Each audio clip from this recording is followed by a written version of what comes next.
Good morning. In this factory, we follow my rules. I will give orders and you must obey. Do you understand? Yes, sir. Did you know the manager is so strict? Yes, you're right.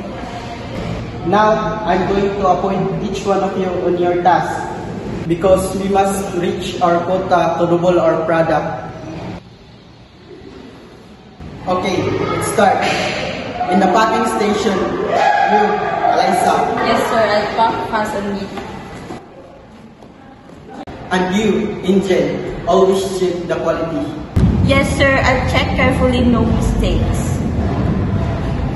Gala, you move the boxes. Yes, sir. Yes, sir. And you, Rani, you keep the records. Okay, sir. Copy.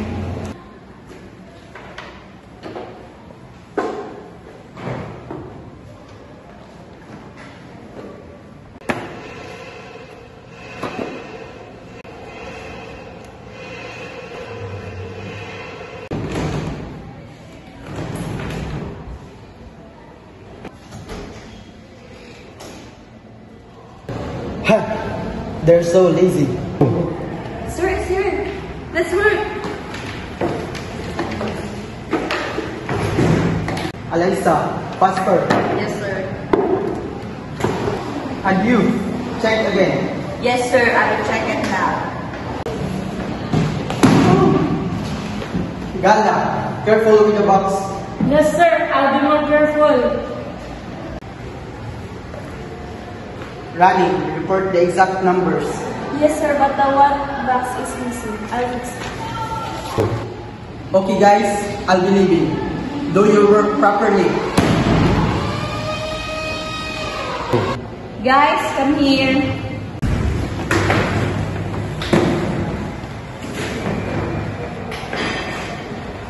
Guys, I have a question. What is the impact of having a strict manager? For me, the impact is positive because I learned to work faster and more efficient. Also for me, the impact is positive because the product became higher with fewer mistakes. How about you, Gana? For me, it's different. It's a negative impact.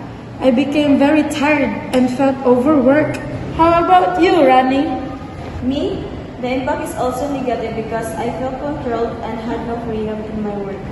Okay, let's back to work.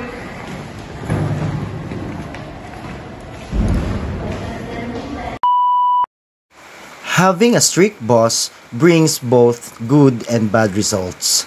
On the positive side, workers become faster, more disciplined, and more accurate. On the negative side, they feel tired, pressured, and lack of freedom. This shows that while strict leadership can improve productivity, it must be balanced with care for workers' well-being.